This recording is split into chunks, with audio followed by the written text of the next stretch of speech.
Well, I'm really glad to have you on the channel, Natasha. I appreciate you being willing to come on and share some of your story. And so I'm just going to jump right in and let you start with kind of how you came into the animal-based kind of keto carnivore kind of lifestyle. Well, thanks for having me, first of all. It's exciting to meet other people in this space because this is the first time I think that I'm having a one-on-one conversation with anyone in the keto carnivore realm. Well, So I'm glad it's here first. So, yeah. So I went carnivore back in May. And at first, like, I'm not gonna lie, I thought this is completely gonna be a gimmick. This is a scam. This is sham. Like, why am I doing this? It's just I was kind of hitting a plateau on my weight loss journey, and I'll get into that later. But I have always struggled with my weight. Well, maybe not always. Like in high school, I was a normal weight, but then once I hit my early to mid 20s, it was just downhill after that. And every year, just gaining more and more weight to a point where I was like 236 pounds. oh, And I know I was heavier. I was heavier, but I just was scared to step on a scale. And I said, let me not do that to myself. Let me just try to change my eating a little bit and see where it gets me. But getting back to when I went carnivore, I said, maybe this will help me push past this plateau that I'm experiencing. And at that point, I had always dealt with chronic bloating. I always had just joint pain and inflammation because I have this condition that I was born with. It's called fibular hemophilia. It's really rare, but it's a leg length discrepancy, and it's accompanied by deformities of the foot, ankle, and leg. So I'm literally missing bones and ligaments in my right leg, foot, and ankle. And it's really hard for me to sometimes either maintain an active lifestyle long enough, because if I move a certain way or I turn my ankle the wrong way, it can really screw me up for a couple weeks. So I always find it hard to find a good balance between my diet and then my exercise routine. And I figured, let me try to do something extreme like carnivore, because everyone says it's so extreme. But I did it for 30 days and I lost 9 pounds. And I didn't even realize that I was living with this chronic bloating. Or I always knew that I had bloating, but I just thought, well, it's a part of life. Everybody deals with bloating, right? Well, on the carnivore diet, it completely went away. And I felt like my stomach had never been so flat before. Not to say that, okay, yeah, I still have fat. I still have plenty of fat. Right now, I'm still trying to lose some weight, but I just felt like I had a flat tummy, I had no bloating, and I felt amazing. And it really made me change my mind about the whole carnivore thing. And I said, well, maybe this is the way to go. And after just looking at my dietary experiences, or my dieting experiences in the past, I realized that I have always been a carnivore, right? Or I prioritize my meat and my protein mostly from animal sources. It's just putting yourself in this box of, okay, well, I'm a carnivore. I think that also kind of gets you caught up sometimes, because I was telling myself, well, now I'm going to go out there and make content documenting this carnivore journey. And if I drink coffee, they're going to say, oh, that's not carnivore. You get so yeah, caught up in yeah. all these nuances of having to fit in this little box. And by the time the 30 days was up, I said, you know what? Screw the box. I am not carnivore, but I'll go ketovore. So then I did keto carnivore, and I really enjoyed it because then I was able to eat some fruits, some veggies. And by the way, I don't think that the fruits and veggies are trying to kill us. I think that everyone can have a little bit, it's not going to kill you, but I understand there are oxalates and all that stuff that we have to look out for and worry about. But I don't think it's to the extreme of, oh, it's going to kill you. A piece of broccoli is not trying to kill you. But so that's where it started, in the animal based kingdom or realm. But prior to that, I had experienced major weight loss in my life when I was going through the police academy. And I was talking to you about that. I was a police officer for a little bit of time, not long at all. So I was a cop for 4 years in New York City, and that was about enough for me. I said, "Get me the hell out of here! Can't do it. I'm not doing this anymore for many reasons." But at that point in my life, I guess I'll rewind a little bit further than that. Um, I was a crime reporter for the New York Post in New York City, and it was a high stress job, but I loved it. I loved covering crime. I loved covering the NYPD. That was my thing. And I come from a family of law enforcement, so it fit. And I felt like this is something I could see myself doing for a really long time.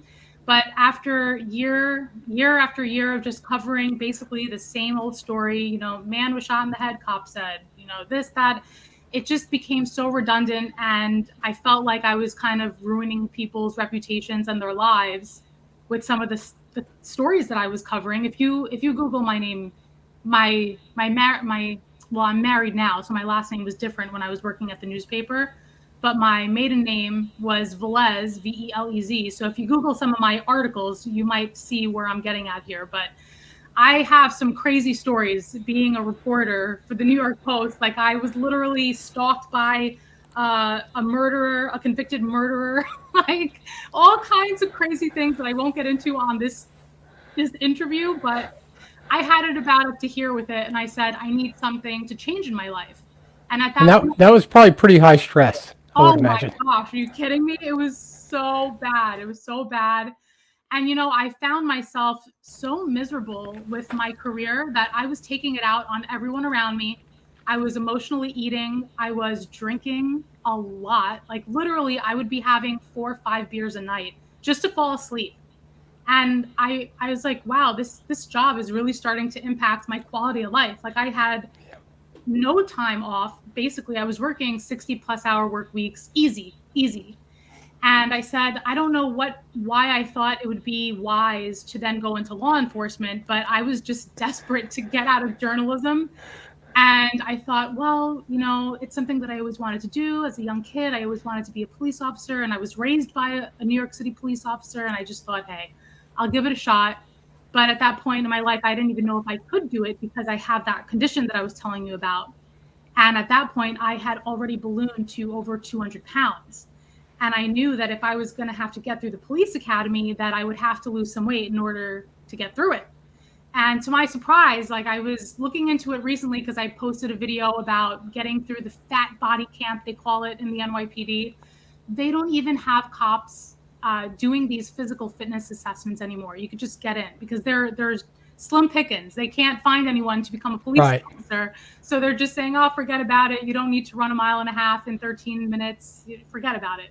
But that was like the biggest struggle that I had.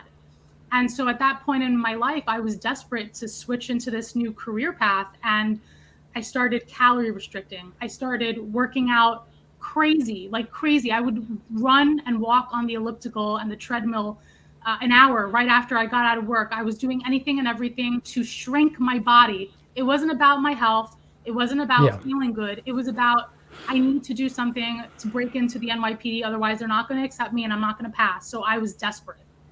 And I think that kind of started my relationship with diet culture, negative body image, and just a negative relationship with diet and exercise. And then I guess I can fast forward today in my life. So that was like in my mid 20s, and now I'm going to be 36 next week. My grandpa got very sick. He had diabetes, he had dementia, and watching what he went through in hospice care was a real eye opener for me. And Yeah. it really scared the crap out of me. Like, it really makes you put into perspective what's important in life. And being at his bedside and watching him deteriorate the way he did, it scared me. And I said, wow, like, I really need to stop drinking so much. I need to stop eating, because at this point I was already on the job. I made it through the academy, great, but I still had an unhealthy relationship with food. And by the time I reached 2-3 years on the job, all the weight came back and then some. So that was unsustainable, and I did it all the wrong ways. But after seeing my grandpa get sick, then a couple years pass and my grandma's cancer came back. Then I was her primary caregiver, going with her through hospice care. Then she passed away. And in the middle of all that, I met my husband. 3 months after my grandma passed away from breast cancer, metastatic breast cancer, my husband was diagnosed with stage 3 esophageal cancer. And that was kind of like a turning point in my life where, because through my husband's cancer journey, I knew that something had to change. Like, and I needed to do things right this time around. Otherwise, I would just resort to those bad eating habits, drinking habits. And I really needed to get my ass together. Like, I wasn't doing the right thing, and I needed to do right by me. And for my husband, I needed to be strong for him. So he had to have his esophagus and part of his stomach removed. And at that point in time, this was 2021, just a couple of years ago. And it was really eye-opening to watch somebody like, okay, yeah, I went through it with my grandparents, but when it's the person that you are wanting to spend the rest of your life with, and now they might not be here a year from now, it really puts things into perspective, and it woke me up in a different way this time. So I was feeding him through a feeding tube for like 6 weeks, and I felt guilt even eating in front of him. So I lost weight while he was going through like the hardest time of his life, just because I felt guilty to eat in front of him. All that to say this, that whole thing with my grandparents and then my husband, I became certified as a health coach, not because I wanted to be a health coach in the beginning, it's because I wanted to just get healthy for myself. So I did that. Then I said, well, this isn't really working so well. Like I was doing the anti-inflammatory diet, and I told myself, okay, I'm going to need to go to the gym. Like, and I hated the gym because of this volatile relationship that I had with exercise, diet and exercise. And I was like dreading going back to the gym. But I said, okay, what am I going to do different now that I'm not going to do what I did, 10 years ago when I lost weight the first time around? I hired a personal trainer, and I said, well, you know what?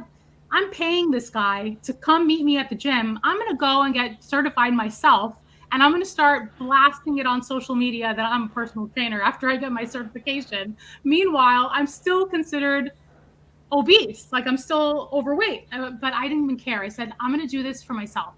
So I did that, started working out, started studying exercise for limited mobility because of my condition. That was another thing that would trip me up, is like finding alternative movement for exercises that I just can't do. Otherwise, I'm going to be in longer recovery and I could possibly hurt myself. So I just started doing that. And then that's how I got into carnivore. And yeah, that's where I am now. So now I'm just kind of focused on animal-based eating. I don't want to say that I'm strict carnivore. I'm not strict keto carnivore either. But I am keto. I do try to limit my carbs to about 20 grams or less a day. And even now in my life, like I went carnivore, I said back in May, then I went away to Greece with my husband. And can you still hear me? Oh, okay. I think you muted. Sorry. You could, damn it. Now you have to edit that part out. No, it's okay. I mute when I cough. That's all. Oh, okay. Okay. So I went to Greece back in June, and the floodgates. This is why I feel like for me, carnivore is not sustainable, because I understand when you abstain from the things that trigger you. Like for me, it's definitely carbs. And I think I told you about this. Tomatoes are my like I love tomatoes and feta cheese. If I was on a deserted island and you gave me feta and tomatoes, I'd live for the rest of my life and I'd be happy. But I went on that trip and I ate and I drank and I gained all the weight back. And since I got back from my trip, haven't gone to the gym, because even I have a private gym in Greenpoint. It's like right here where I live. I have like a small commercial gym, great equipment, all that. Haven't gone, haven't been booking clients, and now I'm struggling again. So I think that going on the carnivore diet was definitely a learning experience. I think it works, and I think it can be beneficial and helpful for people that have chronic symptoms like pain, inflammation, who are trying to maybe resolve some issues with eczema, because that's also a problem that I had. That completely cleared up when I went carnivore for 30 days. And now it's kind of back because I'm not doing the right thing. So it's kind of like trying to find a balance between, okay, I know carnivore works, but I don't want to only eat beef, eggs, and butter for the rest of my life. And so that's kind of where I'm at today. And I guess I could also say, when I'm not doing health coaching or PT with clients that I can't seem to book right now, because it seems to me there's a trend. January, February, and March, I have clients. And then by the time March, April rolls around, nobody wants to go to the gym, including myself. Yeah. Oh, I'm guilty of it too.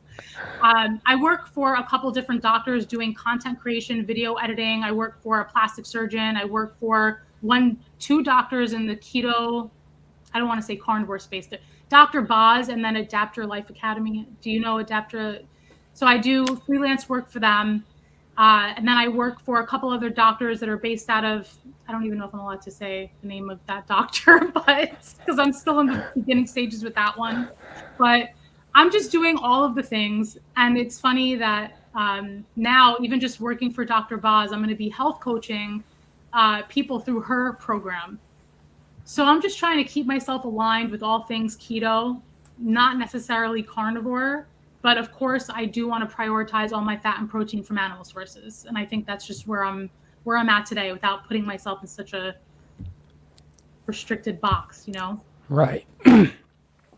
Yeah, and I think that's a really good point because although I am predominantly carnivore, but again, it depends on how you define it. And the reality is, even if we say that beef, salt, and water is the absolute optimal, the reality is I don't want to live there, right?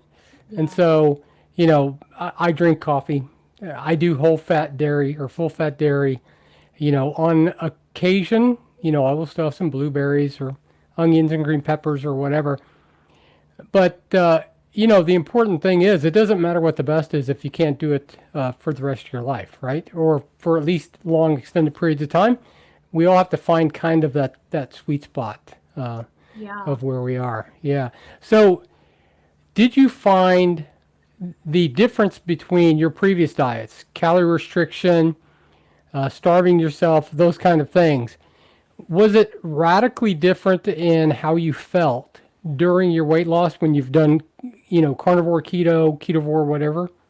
Yes, absolutely. Because when I was doing things the unhealthy way, and people might say, "Oh, you're doing it the unhealthy way right now. How can you eat so much meat and think that that's healthy? You're eating high fat. How do you think that's healthy?" Okay, well then why don't you go try and calorie restrict, basically starve yourself and run on a treadmill for an hour a day and see if that gets anywhere. I felt amazing when I was on the carnivore diet. Yes, I felt like I was restricted because obviously you can't eat fruits, you can't eat vegetables, and you're eating a lot of beef. So yeah, I felt restricted in that sense, but in my mind, I had mental clarity. I woke up with energy. I had so much energy. I still have, even now with just doing keto and prioritizing my fat and protein from animal sources. I wake up and I have energy. I don't feel sluggish. I'm not constantly thinking and dreaming and daydreaming about food Yeah. 24 hours a day, 7 days a week. And that's another thing. When I was restricting calories, counting calories and all my macros, which I don't do now. The only thing I count, okay, I count the carbs. That's all I count. I'm not worried about how many grams of fat or how many grams of protein. I know some people say, oh, if you eat a certain amount of protein, it might spike your insulin. If you're just getting started, don't throw it out the window. Just prioritize your fats and your proteins from animal sources, and everything else will fall in line. You don't need to go crazy with meal prep. Even if you can't afford to meal prep, go through a drive-through and get a cheeseburger without the bun. Like, anyone can be carnivore, anyone can be keto carnivore. It's just a matter of getting started. And I think that when I compare my weight loss journey 10 years ago to how I was doing it in May on the carnivore diet, I felt full. I felt satiated all the time. I wasn't thinking about food all the time. It was just an afterthought. And it made fasting a lot easier, which is something else that I like to practice. And that's not something that I was doing back then at all. I would not go 2 hours without eating something or thinking about eating something. Because you're just ravenously hungry. Yes. I mean, I experienced the same thing. I've lost weight many times, but absolutely miserable the whole time.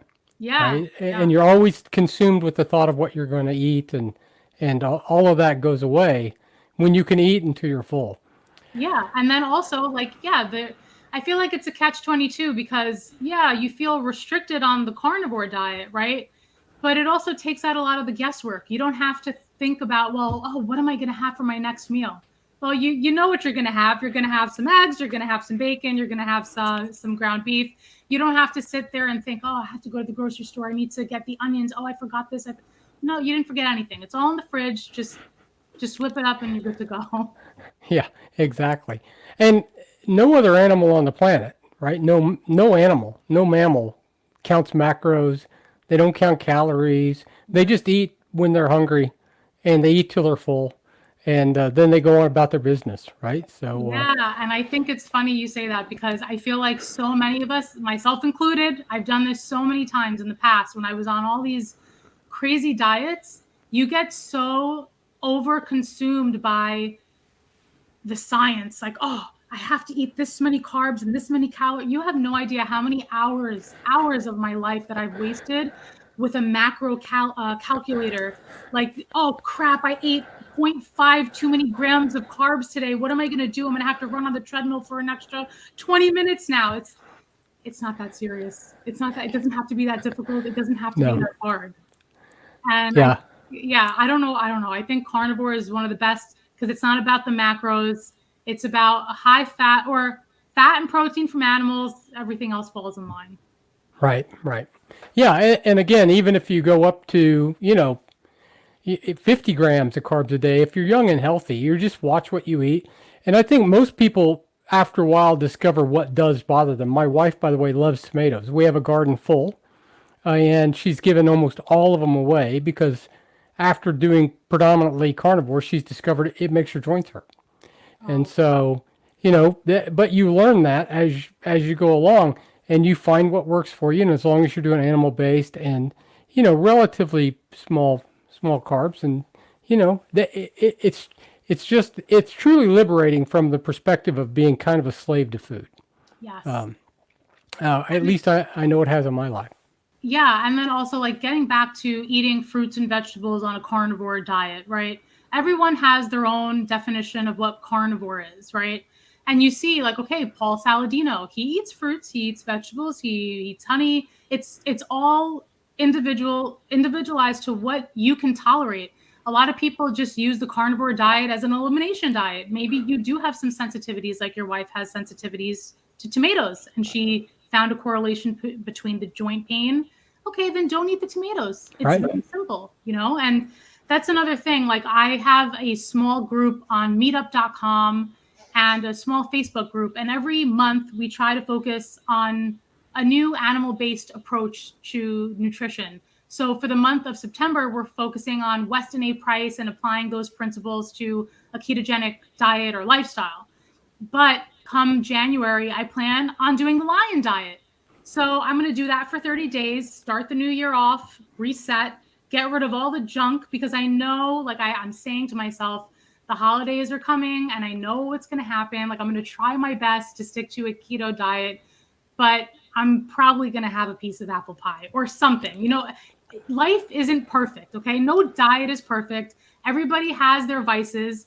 And I don't think that it's healthy to just go your whole life without the apple pie, okay? You can have apple pie and you can still call yourself a carnivore as long as you're prioritizing the fats and the proteins from animals. Just eat Yeah. the damn pie and move on with your life. So that's one of the things that I also do, which I've said this in other videos I've done. I am extremely strict, except when I plan to eat off diet, right? And one of the things is on holidays, and I do that because I don't like to feel constrained, and that's what I usually advise people to do.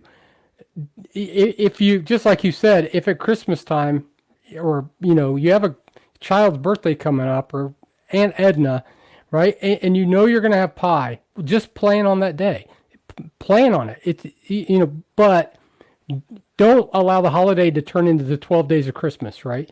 Yes.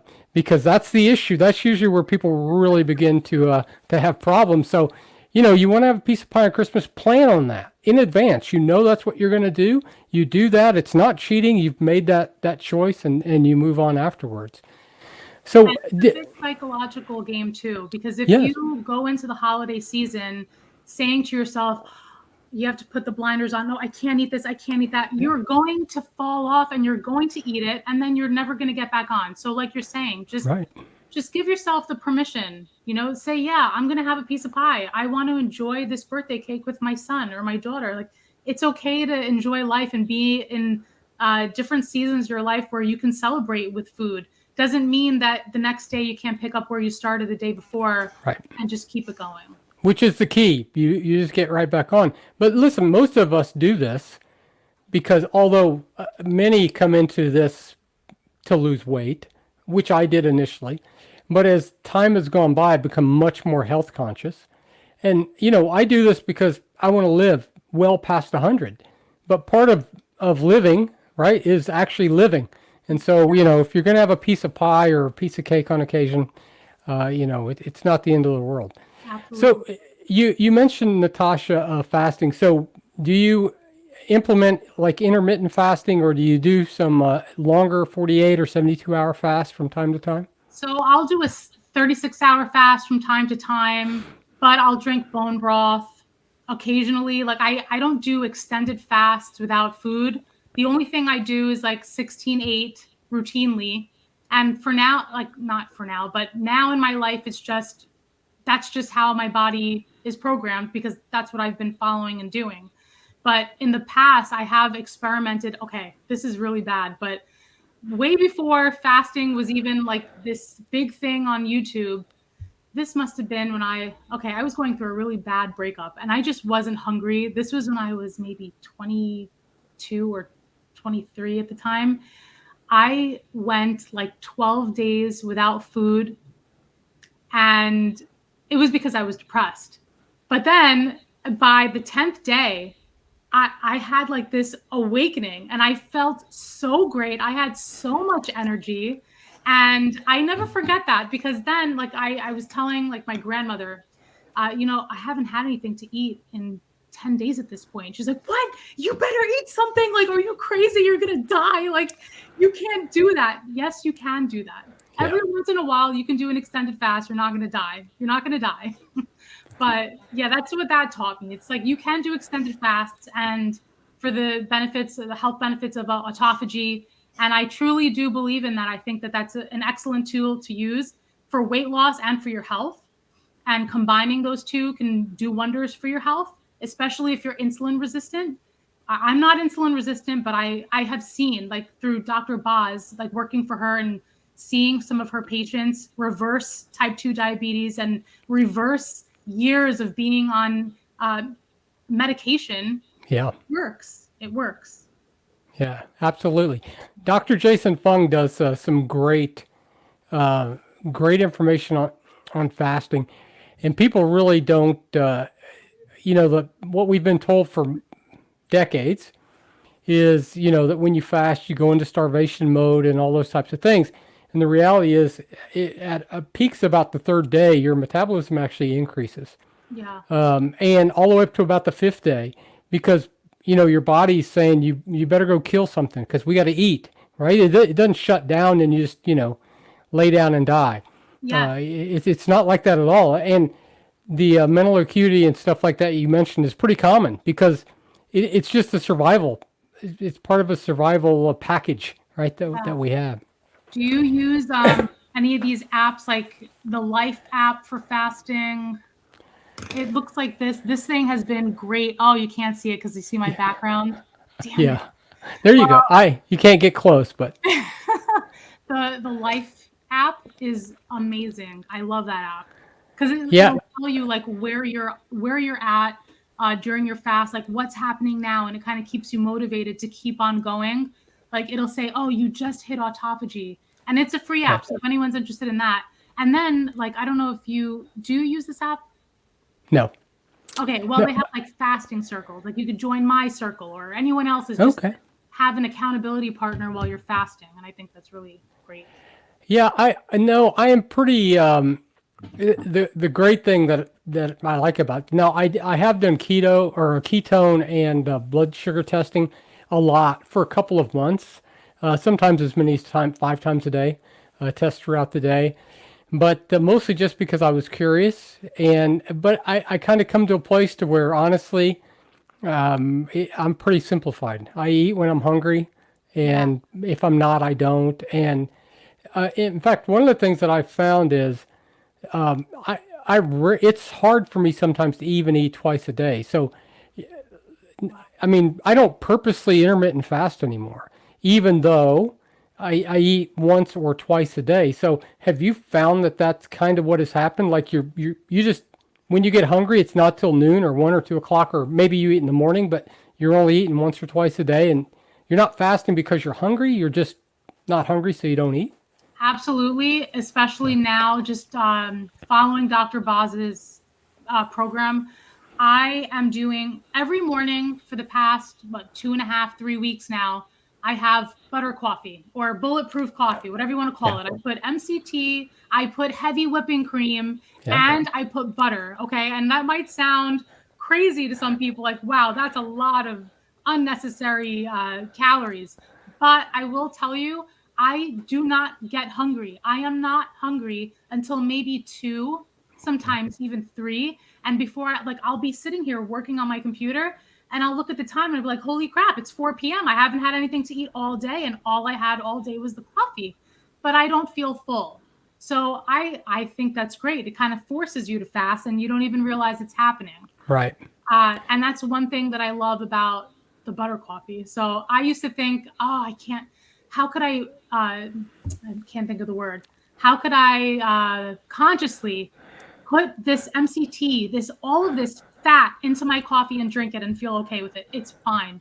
It works like a charm. And if you think about it, even if you are having a butter coffee that has 300 calories, okay, well, now I'm not eating until my second meal of the day, and that's probably going to be my last meal of the day. So, Right.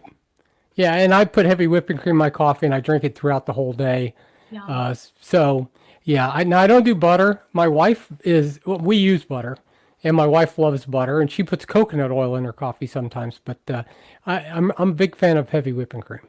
Yes. And then, So that's you what I were use. talking about checking your glucose.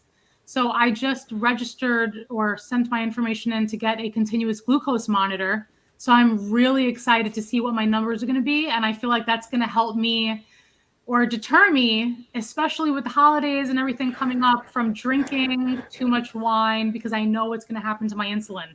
So I think just like trying to keep my glucose maybe 100 on average a day to start, and not go overboard with sweets or with drinking for the holidays, it's going to keep me in line. Do you use like the Keto Mojo for your? Yeah, yes, I did. Now I've not tested for a while. I will still pull it out and use it from time to time. Yeah. But yeah, I had my blood work done not long ago, which I was going to ask you if you did. So my A1C was 4.5 about a month ago when I had it done. So have you had your blood work done recently? I think I had my blood work done in April. I don't know. I don't remember. I didn't do a video or anything on it. This is not something that I've shared. So I don't even know if I could find it. That But would be that was after you'd been doing carnivore for, no. See, that it was was before. before. Actually, that's good. Okay. Because now I'll have my number. Well, no, I would need to go when I go on the Lion diet. I'm definitely going to be tracking Okay. and comparing April to maybe February. Yeah, yeah. So even if you don't want to make that information public, you can let me know. I'd be interested Yes, yes. to That was a good marker. to know. So another question, since you haven't had that done yet, one of the things that a lot of people do experience, and it's not all, but some people do experience a significant improvement in triglycerides and HDL because triglycerides go down, HDL goes up, but they also will see a significant rise in LDL, which then they freak out, right? So are you at all concerned that you're going to see that, and will it bother you? I'm not concerned. I don't have any sort of health issues. I've never had any problems with my blood work in the past. Like, no, the only thing that I've ever had was vitamin D deficiency, and who doesn't have that? I'm not concerned about that. I will say though, before I did carnivore, well, I never had my numbers checked after I did it, but I felt amazing. Yeah. So, I mean, even if my LDL was high, I don't think that it's a cause for concern, because I felt the best I ever felt in a really long time. Right. Yeah, So and my wife's went up. Mine did not, but my wife's went up pretty significantly. But generally, if you're healthy and your metabolic markers are good, I mean, many people now just concede that the LDL is just irrelevant. But some people do get a little freaked out, right? When they and their doctor, sometimes their heads explode. If your oh LDL no, is I would never 275. tell my primary care doctor that I was going carnivore or did it, because they would. I don't even want to get into it with them, because especially like if I were to go and tell my doctor that I'm a health coach and that I'm practicing the carnivore diet, Absolutely not. I am not looking for the judgment. I'm not. I can't. Now, some doctors are mine did not have an issue, but Really? yes, but I live in I live in the middle of nowhere in Missouri, so it's pretty rural. It's probably radically different Wow. I live than in where you live. central over here I'm surrounded by the people that definitely would not be Yeah, approving yeah. of my diet or lifestyle. So So let me ask you about your coaching sure. now. So in fact, I'm currently in the process of getting certified nutritionist, right? Yeah. So when you have clients now, my thought is your approach in the past was probably based on kind of the traditional kind of approach to nutrition and exercise and all of that kind of stuff. Yes, balance. So how now are you approaching that with So clients? this is a very funny story because I have found it extremely difficult because the pool of women that I have worked with in the past and the women, even that maybe didn't sign up to work with me one-on-one, were still members of my support group. But now my support group focus has shifted from, oh, eat an anti-inflammatory diet, eat the superfoods, the greens, eat all your greens, right? I'm nowhere near that now. And now I Right. only want to focus and cycle through different animal-based protocols for health. So I've actually been seeing some group members just leaving the group. They want nothing to do with me. And I'm not going to force feed my lifestyle or my eating habits on anybody else, but I can just share my story and say that I think that this can be a tool. And especially because most of the women that have joined either my Facebook group or the Meetup app group, they're doing it because they want to lose weight. They're not doing it really for their health. They just want to lose a few pounds. But I feel like there's this stigma around eating red meat, especially, and everyone thinks it's highly unhealthy when really I feel like it's a healing food that can help you get rid of the bloating, get rid of the excess fat, have a healthier relationship with food, feel fuller for longer. But they don't want to see that. They don't want to hear that. And if Right. they want to hear it and see it, then okay, go find a different group. Go join Vegans Anonymous. I don't know what to say, but I just can't do that. Now that I've gone carnivore once, I will do it again. I'm still going to prioritize fats, and I've said it 1,000 times, I feel like, but I still want to prioritize my fats and proteins from animals and take it from there. Yeah. It works. Well, yeah, and that's the issue. Whether you're doing coaching or whether you're a doctor or whatever. I mean, Dr. Ken Berry or Dr. Boz or you doing coaching, whatever. It's you discover it's not just the weight, right? It is like for some people, a multitude of health issues have improved, and you realize all of that got better when I stopped doing what I've been told to do for decades, right? Yeah. And I failed at all those times and suffered for all those years. How am I going to go now and recommend that to people? You're just in that spot to where you just, like you said, if people aren't willing to come on board. But But find your carnivore, tribe. yeah, carnivore is, keto, carnivore, low carb, paleo, whatever, right? Like you said, you don't need a name for it per se. But it is growing at an incredible rate. So hopefully, you'll not be short of clients. Yeah, but it's funny because now, for example, coaching with Dr. Boz, like having her patients on a call, people that are in the keto space, I feel like even though you don't necessarily have to be animal based to be keto, but I find that there are a lot of like overlaying or like layers of people that might follow a lot of people in the carnivore space, so they're kind of more open to it, and I don't feel like as judged by some of her patients. Like when I say, oh, I went full carnivore or I'm full blown carnivore for a month, they're not sitting there saying, oh, that's highly unhealthy. What about your LDL? They don't care about that. They Right. understand, they get it. Like living a keto lifestyle is health. It can make you it can bring you health. It can bring you longevity. Staying away from the processed foods. At the end of the day, it's the refined sugars, the processed foods that are killing us. it's not even about the fruits and vegetables really, because if you're coming from the standard American diet and you start cutting out the processed foods, the chips, the soda, all of the crap that comes in a box from the pantry, cut all that out. Yeah, you're going to lose weight, but you can, I feel like 3 times, or I can't think of the word. You can triple fold. Is that the right saying? I can't think of the word. You can accelerate your weight loss and get back to health by just sticking to animal products. And I'm Right. a firm believer in that, by just doing it for 30 days. Yes. And if you cut out those foods, and you're right, the sugars, I mean, vegetable seed oils are just, Oh, they really are. I mean, that they did not exist 120 years ago, right? yes. So most of what you walk through the grocery store is food that literally was not available to humans to consume 200 years ago.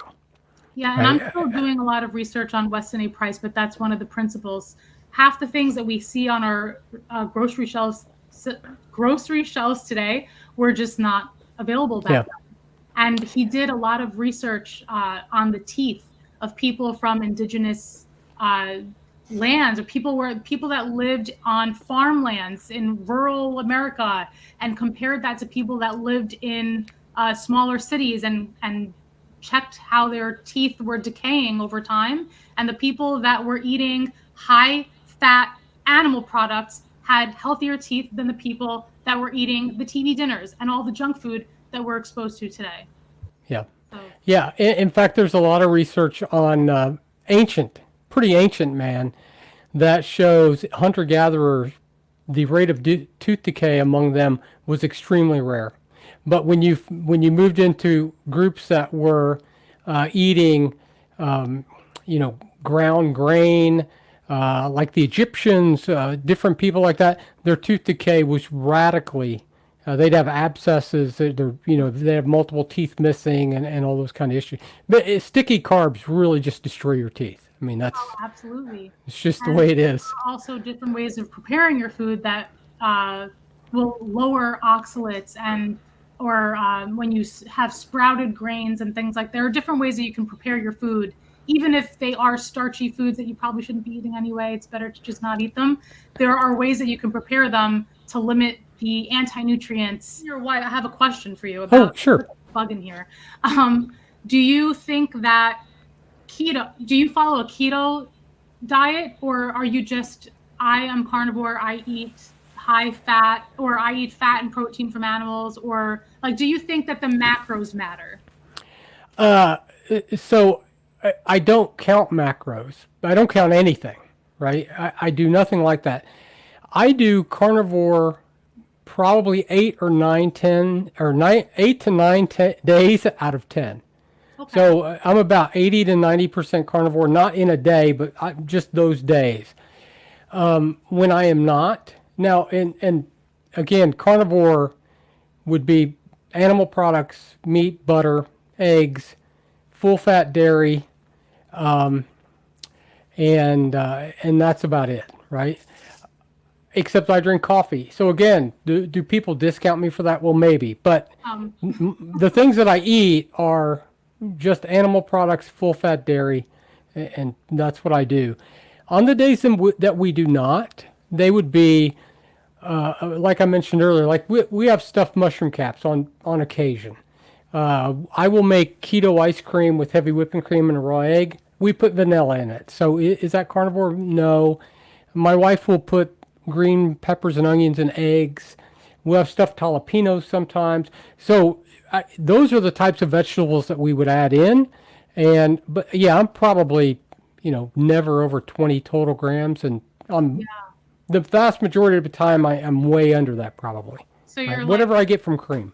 accidentally keto in a way. Like, it's not like you're consciously putting in an effort to only eat 20 grams of carbs per day. You just naturally eat until you're full, and it's Yeah. I just don't eat any vegetables really on most days, yeah. right? So I don't really. I used to count carbs in the beginning, but I've not counted carbs for a long time because I just don't eat. I don't eat that kind of stuff except on rare occasion. And Yeah. so, and on those days, it's not like I'm eating a baked potato or, it's green peppers and onions and eggs or stuffed mushroom caps. So I don't count on those days, right? So Yeah.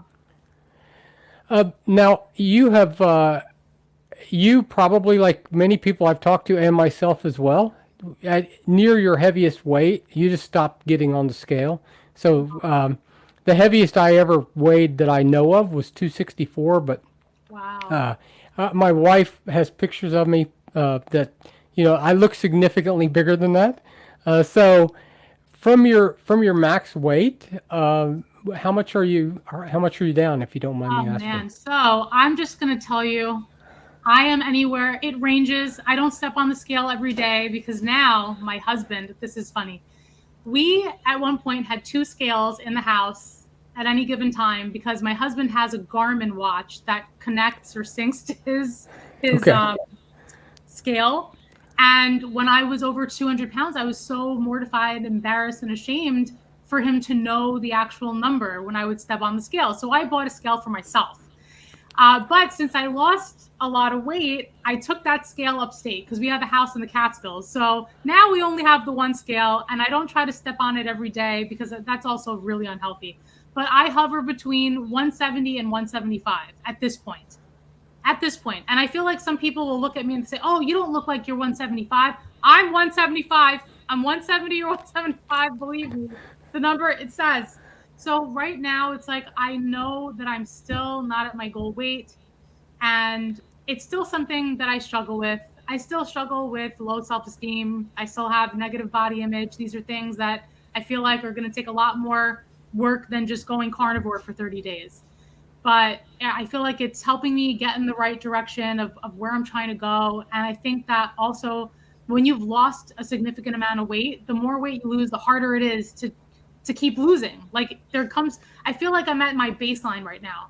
Like if I just ate what I would typically eat in any given day and not go to the gym and not give it or give it minimal effort, I wouldn't gain weight, but I'm not going to lose weight. So now it's like I need to level up a little bit and push a little harder, or maybe do something like, yeah, do the lion diet for 30 days to push past that plateau. And I feel like for the past, I don't know, several months, I'm just hitting a wall and hitting a wall. And also I'm working a lot more with like freelance work. So I'm really sitting. I'm not moving around a lot. And that's also a problem, you know? Yeah. And the body absolutely gets to a place where it just wants to maintain for a while. My wife did this with me, which I was really fortunate to have that. But she was never, her max weight was like 135. But she lost like 20 pounds. But Wow. it took her probably 5 or 6 months to lose that 20 pounds because, she got down to 114. So, but for me, I lost 60 pounds, right, or 70 pounds during that time because I was like You as had the big as, weight to lose. yeah, I was as big as a Macy Day balloon, right? So, you have all that weight to lose. And it is easier for guys, I think, as well, It right? is. So Don't even get me it's started. just part of the package. But so you're down at least 70 pounds or a little better. Yes. Yes. And yeah, so the other thing is, even if it takes a long time doing this, you don't become discouraged. Normally, people don't because of the fact they're not miserable, right? Yeah. They actually feel good. I mean, I've heard people say, Russ from Homesick Buckeye, which Russ he wants to lose a lot of weight, but he said, look, I feel so much better now. Even if I didn't lose weight, I'd still eat like this, Yeah. right? Yeah. And Just that's for the like, other, just because you feel good. yes. And I'll give you that. With the carnivore diet, I did feel my best. That is the best I ever felt. I wasn't thinking about food all the time. And I even find, even now, with just trying to stick to a keto diet, not necessarily carnivore, I still find myself like on days where I am hungry or I start having a craving, I'm like, oh, what should I have to eat? Well, maybe I'll have some salsa and avocados with ground beef. Or, but when I was carnivore, I didn't have all these options. So I was Yeah, just eating until I was full and I felt great. yeah. So, Well, I think a lot of people, do see the benefit. Professor Barquet says this. He's pretty strict carnivore most of the time, but he will go like salt, beef, water, super strict, 30, 60, 90 days from time to time. And yeah, he just says he absolutely feels his best. He just doesn't want to do that strict all the time, right? Yeah, And and so, I think that's fine. You know, I yeah, feel like that for most people, it's hard to stay carnivore. Like I see some of these influencers or people that are in the carnivore space and they commit to it and I just don't know how they do it. Like, okay, Lily Kane, well, no, but she'll eat fruits from time to time, things like that, or Courtney Luna. I worship this girl. I don't know how she does it, but she does it and she sticks to it, and I love her content. It's just I wish I could be that strict carnivore, but I yeah, just don't have it in me. yeah.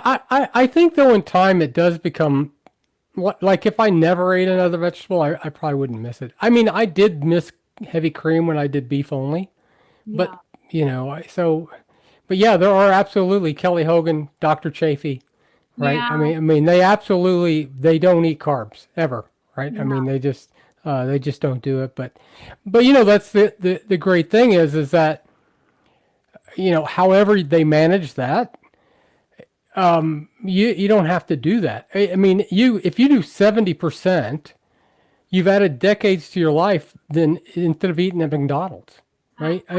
I mean, that's really the reality. And if you do it, like you did carnivore, you do pretty strict keto for a while, you're going to learn what bothers you. And if certain things don't bother you, then you can eat them, but it's still vastly superior absolutely, to weighing 300 pounds and having type 2 diabetes and have parts of your body cut off, right? Like, absolutely. so find the place that you can maintain and live there, and that's I think even people that are strict carnivore, I know for Dr. Chafee for sure. I mean that's what he says. It's like, hey, I think this is optimal, but find what works for you because it doesn't matter if this is the best if you can't do it more than 30 days, right? Yeah, it's like Find your place, right? Nisha. She's okay. Yes, yeah, exactly, Keto carnivore. Okay, I'm gonna stick to 10 grams of carbs or less per day. She sticks to it. She does great, and she's thriving that way. right. And so I tried doing that, and I feel like it kind of slipped me up a little bit. But I think it was just from going strict carnivore to then now I have some things that I can play with here with my food, and then you've been restricting for so long that you kind of go off the deep end, and then one thing turns to another, and before you know it, you're knee deep in feta and tomatoes. Yeah, yeah, No, I'm trying to just find a balance now and keep it keto. For me, that's what works. Sticking to low carb for me just works. right, If I'm trying to actively lose weight, I know for me that low carb is the way to go. right. So, does your husband eat low carb with you? No, he does not. Ever since his cancer diagnosis, he had to have the esophagus and then part of his stomach removed. So it's like he had a gastric bypass surgery for free. I tell him all the time, I'm like, it's not fair. Like, you had this surgery and now he physically cannot fit a lot of food in him. So he eats anything and everything he wants, but he struggled with obesity his entire life. Even as a child, he was like 200 pounds in junior high school, right? Yeah, And he struggled with his weight, always struggled with his weight. And now it's like since he had this cancer diagnosis and having to learn or relearn how to eat, he can only eat so much. If we go out to dinner, he can't even eat a whole plate of food. So for him, his mentality is like, oh, all diets don't work. He calls me a quack for following keto or carnivore. He's like, you don't have to do any of that. Just eat less, right? And it's yeah, like, okay, well, there's a lot of other moving parts, right? There's yeah. hormone imbalance, and there's so many other things that could be going on in your body that would require you to thrive or allow you to thrive on a low carb diet. For him, okay, maybe he doesn't need to do that. But for me, I know that I need to do that because I've Well, tried the other way. so your YouTube channel, Yeah, my YouTube, I'm still trying to come to terms with what direction I'm going to go with my username there. But if you follow me on Instagram, my username's right here on the screen. It's just all my right. first and last name, which no one can pronounce. It's Georgiakis, but You can find me that way. And I really thank you so much for spending some Yeah, time with me. I really appreciate you coming on, Natasha. It's been great to have you. I'd love to hear I loved hearing your story, Thank you. and and I hope that that you're able to just to keep going. I really think that this way of eating literally does change people's lives. I know it has mine. It's been incredible, and it certainly sounds like it has yours as well. So I really appreciate you coming on, and it was really a pleasure to have you. Thank you so much. It's channels like yours that keep me motivated to keep on going. And I'm so happy that you gave me this chance to talk a little bit about my story. All right. Well, thank you. And if you've not been to Natasha's channel, make sure you head over there, check it out, hit subscribe, and we'll see you soon. Thank Bye. you so much. Bye.